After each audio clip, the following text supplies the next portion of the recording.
नमस्कार दोस्तों, मैं कुलदीप आज आपके लिए लेके आया हूँ एक बहुत ही इंटरेस्टिंग टॉपिक पर ये वीडियो है सीआरओ पर। CRO means cathode ray ऑक्सिलोस्कोप। तो चलिए शुरू करते हैं।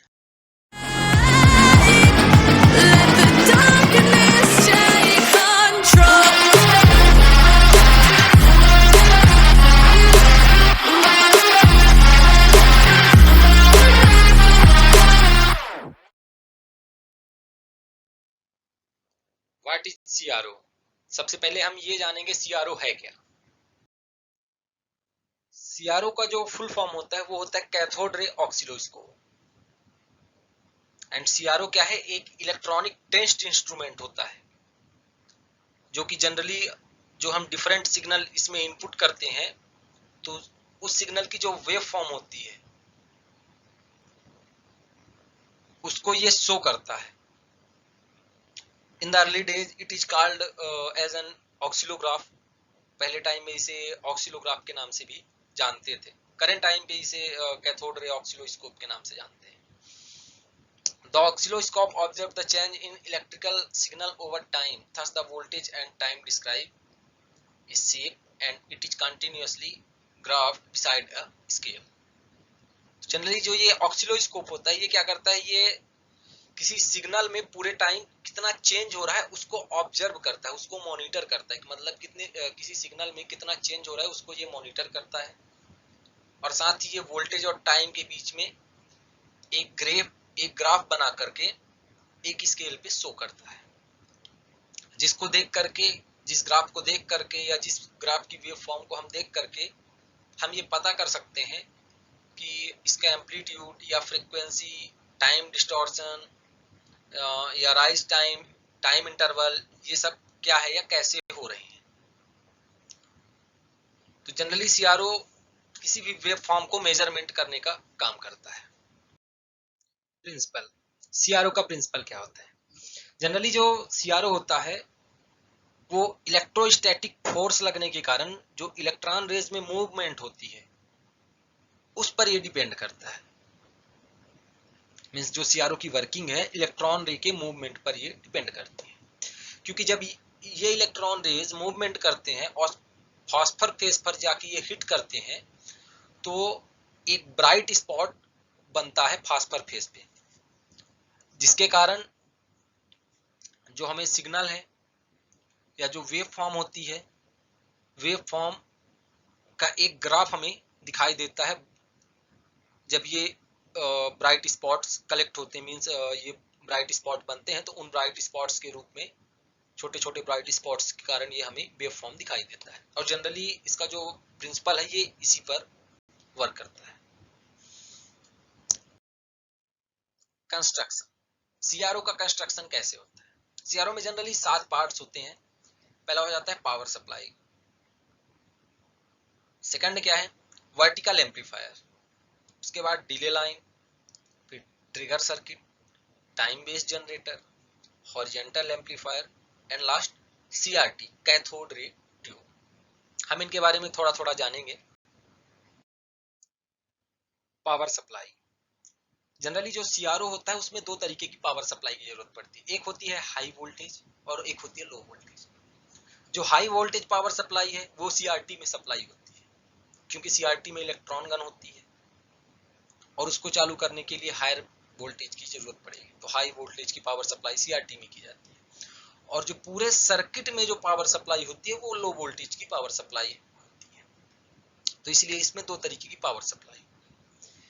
फिर आता है इसमें वर्टिकल एम्पलीफायर। हम जो भी सिग्नल सीआरओ में इनपुट करते हैं वो वर्टिकल एम्पलीफायर के थ्रू सिग्नल को हम इनपुट करते हैं। मतलब जो भी सिग्नल हम देते हैं वर्टिकल एम्पलीफायर वो सिग्नल को ले लेता है और उस सिग्नल को ट्रिगर सर्किट और डिले लाइन में भेज देता है। डिले लाइन क्या करती है? जो सिग्नल डिले लाइन को मिलता है उसको ये डाउन कर देता है, मतलब उसकी स्पीड कम कर दिया, उसको रोक दिया कुछ टाइम के लिए। और ट्रिगर सर्किट क्या किया? ट्रिगर सर्किट ट्रिगर पल्स को प्रोड्यूस किया और उस ट्रिगर पल्स से टाइम बेस्ड जनरेटर स्टार्ट हो गया।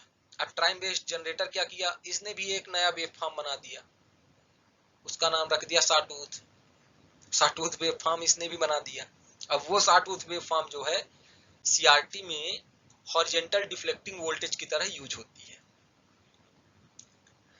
अब इसमें जो हॉरिजेंटल एम्पलीफायर वो क्या करता है, जो सॉटूथ वेव फॉर्म है उस वेव फॉर्म को, मींस जो भी सिग्नल वर्टिकल एम्पलीफायर से आ रहे हैं तो वो तो हॉरिजेंटल एम्पलीफायर में सॉटूथ वेव फॉर्म के रूप में पहुंचे, और ये जो सॉटूथ वेव फॉर्म है इसको ये हॉरिजेंटल एम्पलीफायर स्वीप करके ट्रिगर कर देता है और डायरेक्ट सीआरटी में भेज दिया, वर्टिकल रिफ्लेक्शन प्लेट। अब सीआरटी क्या है? सीआरटी है कैथोड रे ट्यूब। सीआरटी को सीआरओ का हार्ट भी कहा जाता है, क्योंकि अगर सीआरटी ही नहीं रहेगा तो इसका काम ही नहीं होगा। सीआरटी इसमें मेन कंपोनेंट है, मतलब सीआरटी रहेगा ही रहेगा, सारा काम इसी का तो है। इसमें इलेक्ट्रॉन गन होती है और जैसे ही वो इलेक्ट्रॉन गन चली तो उसमें से इलेक्ट्रॉन निकले उसके चालू होने पर, और वो इलेक्ट्रॉन निकल के कहाँ गए? फॉस्फर स्क्रीन पर, और जहां पे वो हिट किए वहीं पे ब्राइट स्पॉट बना, और उन्हीं ब्राइट स्पॉट से मिल करके हमें एक वेव फॉर्म मिलती है। तो जनरली सीआरटी क्या करता है कि जो सिग्नल है उसको फाइनलाइज करके स्क्रीन पे शो करता है। अब देखते हैं कि इसमें कौन सा कंपोनेंट्स कहाँ लगा है, उसके बाद हम देखेंगे इसका वर्किंग। तो जनरली जो हमारा सीआरओ है, कैथोड रे ऑक्सीलरेटर है, इसमें ये वर्टिकल एम्पलीफायर हो गया, उससे कनेक्टेड डिले लाइन हो जाती है। वर्टिकल एम्पलीफायर से ही कनेक्टेड एक ट्रिगर सर्किट हो जाता है, ट्रिगर सर्किट से टाइम बेस्ड जनरेटर कनेक्टेड होता है, और टाइम बेस्ड जनरेटर से हॉरिजेंटल एम्पलीफायर, डिले लाइन से वर्टिकल डिफ्लेक्शन प्लेन, और हॉरिजेंटल एम्पलीफायर से हॉरिजेंटल डिफ्लेक्शन प्लेन कनेक्टेड होती है। ये होता है सीआरटी, ये दोनों वर्टिकल और हॉरिजेंटल डिफ्लेक्शन प्लेट ये दोनों सीआरटी में होती हैं। अब सीआरटी में एक ये इलेक्ट्रॉन गन होती है और सामने ये फॉस्फर स्क्रीन लगी होती है जहां पे इलेक्ट्रॉन बीम आके हिट करती है। वर्किंग इसकी बहुत ज्यादा इजी है, ज्यादा कॉम्प्लिकेटेड नहीं है। जैसे ही हम इधर से इनपुट सिग्नल देते हैं तो ये सिग्नल क्या करता है, अगर ये सिग्नल डायरेक्ट जाएगा वर्टिकल डिफ्लेक्शन प्लेट में तो क्या है, जल्दी पहुंच जाएगा। तो इसके लिए इसमें डिले लाइन का यूज कर दिया जाता है। ये क्या करता है, ये सिग्नल की स्पीड को स्लो कर देता है, तो सिग्नल देर से पहुंचेगा, और जाता यहीं पे है वर्टिकल डिफ्लेक्शन प्लेट में। इधर दूसरी साइड क्या होता है, ये जो सिग्नल वर्टिकल एम्पलीफायर से निकलता है ये ट्रिगर सर्किट में जाता है, और ट्रिगर सर्किट एक ट्रिगर पल्स जनरेट करता है।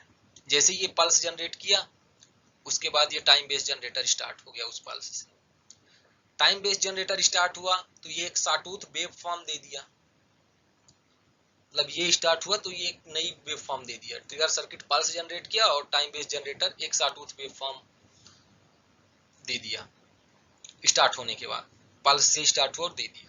अब ये सॉटूथ वेव फॉर्म जैसे ही हॉरिजेंटल एम्पलीफायर पे पहुंचती है तो हॉरिजेंटल एम्पलीफायर क्या करता है कि वो जो सिग्नल आ रहा है, मींस जो सॉटूथ वेव फॉर्म के रूप में जो सिग्नल आ रहा है उस सिग्नल को स्वीप करता है, और स्वीप करके उसे डायरेक्टली ट्रिगर कर देता है हॉरिजेंटल डिफ्लेक्शन प्लेट पर। सेम उसी टाइम पे इलेक्ट्रॉन गन हमारी चालू होती है, हम हाई वोल्टेज सप्लाई देते हैं इलेक्ट्रॉन गन के लिए और लो वोल्टेज सप्लाई देते हैं पूरे सर्किट के लिए। तो जैसे ही इलेक्ट्रॉन गन चालू होती है तो इलेक्ट्रॉन निकलना शुरू होते हैं, और हॉरिजेंटल और वर्टिकल डिफ्लेक्शन प्लेट से होते हुए ये फॉस्फर स्क्रीन तक पहुंचते हैं।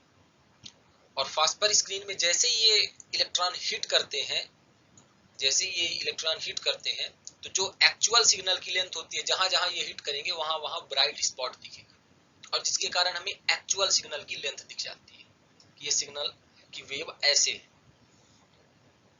और यही इसकी मेन वर्किंग है।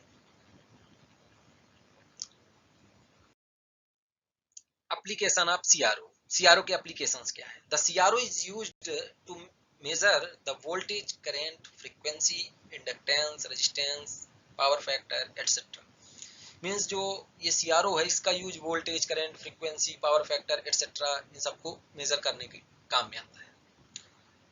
This device is used to measure the signal properties as well as characteristics and also controls the analog signals. Means ये जो डिवाइस होता है ये सिग्नल की प्रॉपर्टीज और कैरेक्टरिस्टिक को मॉनिटर करता है, साथ ही एनालॉग सिग्नल को भी कंट्रोल करता है। अब सीआरओ के यूज से हम किसी रिजोनेंट सर्किट में जो सिग्नल है या जो बैंडविड्थ है उनके शेप को हम देख सकते हैं। The shape of voltage and current waveform can be observed by CRO, which help to take the necessary decision in radio station or communication station. अब जो इसमें वोल्टेज और करंट की वेवफॉर्म होती है उसको देख करके सीआरओ से रेडियो स्टेशन या कम्युनिकेशन स्टेशन जितने भी हैं तो वहां पे आवश्यक डिसीजन लिए जाते हैं। It is used in laboratory for the purpose of research. ये जो सीआरओ है इसका यूज लैबों में भी किया जाता है रिसर्च के लिए। अब लैबों में कैसे होता है, जैसे कोई साइंटिस्ट कोई सर्किट बनाया या कोई रिसर्चर कोई सर्किट बनाया, अब उस सर्किट में जितने कंपोनेंट लगे हैं उन कंपोनेंट्स में वोल्टेज और करंट की जो वेव फॉर्म होगी उसको चेक करने के लिए सीआरओ का यूज करेंगे। अगर वेव फॉर्म सही नहीं होगी तो फिर सर्किट सही से काम नहीं करेगा, सर्किट फेल हो जाएगा। इसलिए रिसर्च के लिए भी ये यूज होता है। Used for comparing phase and frequency, और जो इसका यूज है वो फेज और फ्रीक्वेंसी को कंपेयर करने के लिए भी यूज होता है। साथ ही it is used in TV radar analysis of engine pressure, और जो टीवी है या रडार्स होते हैं उनमें भी ये यूज होता है। साथ ही इसके थ्रू हम इंजन के प्रेशर को भी मेजर करते हैं। जो इंजन के प्रेशर को मेजर करते हैं तो इंजन का प्रेशर सीआरओ के थ्रू ही मेजर होता है। To check the reaction of nerves and heartbeat, आप लोगों ने देखा होगा कि जब कोई पर्सन कुछ ज्यादा गंभीर बीमार हो जाता है तो उसको आईसीयू में रखते हैं और पता नहीं क्या क्या तार वायर जैसे लगा करके एक मॉनिटर वहां पे रख दिया जाता है। उस मॉनिटर में एक लाइन दिखती है कि उसकी हार्ट बीट कैसे चल रही है। तो वो जो मॉनिटर होता है वो पूरा सीआरओ पे बेस्ड होता है। मींस सीआरओ का ही यूज किया जाता है नर्वस सिस्टम या और हार्ट बीट को मेजर करने के लिए। Transistor curves can be traced, इसके जो ट्रांजिस्टर कर्व्स होते हैं ये उनको ट्रेस करने का काम भी करता है। जो इस ट्रांजिस्टर की कर्व्स होती हैं उनको ट्रेस करने का भी ये काम करता है। एडवांटेज ऑफ सीआरओ, सीआरओ की जो कंसिस्टेंसी एंड क्वालिटी है ये बहुत ही अच्छी होती है। कैपेसिटी फॉर प्रॉब्लम सॉल्विंग, और इसकी जो प्रॉब्लम सॉल्विंग की कैपेसिटी होती है वो बहुत अच्छी होती है। वोल्टेज मेजरमेंट, ये वोल्टेज मेजरमेंट करता है, करंट मेजरमेंट करता है, examination of wave form, wave form का एग्जामिनेशन करता है, वेव फॉर्म को चेक करता है कि वेव फॉर्म कैसी चल रही है या हमें कितने लेंथ की या कैसी वेव फॉर्म चाहिए उसका मेजर करता है। फिर measurement of phase and frequency, और ये जो फेज है और जो फ्रीक्वेंसी है उसका भी ये अच्छे से मेजरमेंट करता है। डिसएडवांटेज ऑफ सीआरओ, देखते हैं सीआरओ की डिसएडवांटेज क्या क्या है। The oscilloscopes are expensive as compared with the other measuring device like multimeter। तो जो ये सीआरओ होता है ये मल्टीमीटर की अपेक्षा अगर हम मल्टीमीटर से इसका कंपैरिजन करें तो ये थोड़ा एक्सपेंसिव यानी कि महंगा होता है। They are complicated to repair once it get damaged, और इन्हें रिपेयर करना थोड़ा कॉम्प्लिकेटेड होता है अगर ये एक बार डैमेज हो गए। These device need complete isolation, इसीलिए इस डिवाइस को, इस उपकरण को पूरी तरह से सुरक्षा की जरूरत होती है, अलग से सुरक्षा की जरूरत। These are huge, heavy and use more power, और जो ये सीआरओ होता है ये बड़े होते हैं, हैवी होते हैं और इनको ज्यादा पावर की जरूरत पड़ती है, ये ज्यादा पावर यूज करते हैं। लॉट्स ऑफ कंट्रोल टर्मिनल, और इसमें बहुत सारे कंट्रोल टर्मिनल्स होते हैं जिसके कारण इसे हर कोई यूज भी नहीं कर सकता। जो इसका स्पेशलिस्ट होगा, जो इसके बारे में देखा होगा वही बस यूज कर पाएगा, बाकी सब यूज नहीं कर पाएंगे। आई होप इस वीडियो में जो इन्फॉर्मेशन प्रोवाइड की गई है वो आपको अच्छे से समझ आई होगी। अगर वीडियो अच्छी लगती है तो वीडियो को लाइक कीजिए, हमारे चैनल को सब्सक्राइब कीजिए और वीडियो को ज़्यादा से ज़्यादा शेयर कीजिए। मिलते हैं नेक्स्ट वीडियो में। जय हिंद।